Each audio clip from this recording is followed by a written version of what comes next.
So we've talked lots on STC about Chrome and Flock, which is Chrome's planned or Google's planned replacement of the dreaded third-party cookie. There was a real backlash when these plans came to the fore and the initial trial of Flock took place, because the privacy lobby was claiming that it opened the door to fingerprinting, to in essence tracking users in a way that hadn't been envisaged by the core technology itself. Google, very much on the defense, said absolutely no way, this is a fantastic innovation and it won't allow it. Somewhat awkwardly though, one of Google's engineers has come out and said Flock opens the door to fingerprinting. So if it wasn't for Apple's travails of the last few weeks, this would be making far more headlines, I suspect. So what do we need to know about what's happening with Chrome now then? What is this engineer let slip? Well, the core issue with Flock, so Flock, it was in essence putting users into an anonymized group of like-minded users. So Davey, if you like, heavy metal and cider at the weekend, then all the other people who like heavy metal and cider at the weekend would be in a nice little anonymized group, and you would no doubt get adverts for heavy metal and cider at the weekend. That was Google's grand plan. In a laboratory, all made great sense. The problem is in the real world, with the nefarious data brokers hiding behind the scenes with all their trackers, they would actually work out that they've got your IP address, they know what browser you're on, so they can work out that Dave, who likes heavy metal inside of the weekend, is also a guy who's likely to spend money on this and holiday in certain places and try and sell you other things.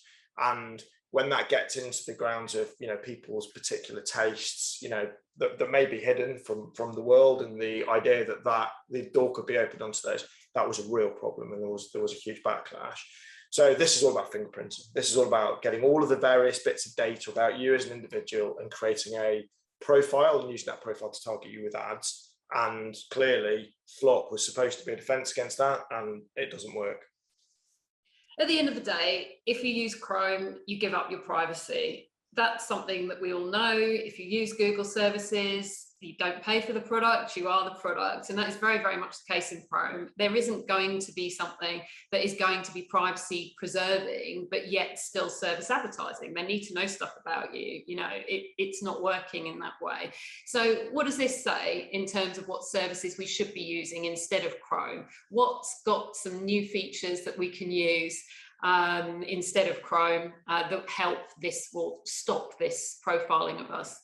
Well, the other thing that's happened with Chrome in the last few weeks is clearly the whole backlash on incognito mode. So Chrome's version of private browsing, not quite as private as one might hope. And there's lots of issues there. We've talked before in STC. It doesn't really work. Each tab is part of the same private browsing session. So you can track tab to tab. None of the history is deleted until you close all of your private browsing tabs. So there's lots of holes in that. And Google has softened the language around what it is. So it's now starting to look at a lot less of a privacy protecting solution than it was. And it compares badly to particularly Safari, but also Firefox, to say nothing of the DuckDuckGos and Braves and the more privacy focused browsers. You're completely right, Kate. Look, Chrome's there to sell you stuff. That's Google's business model.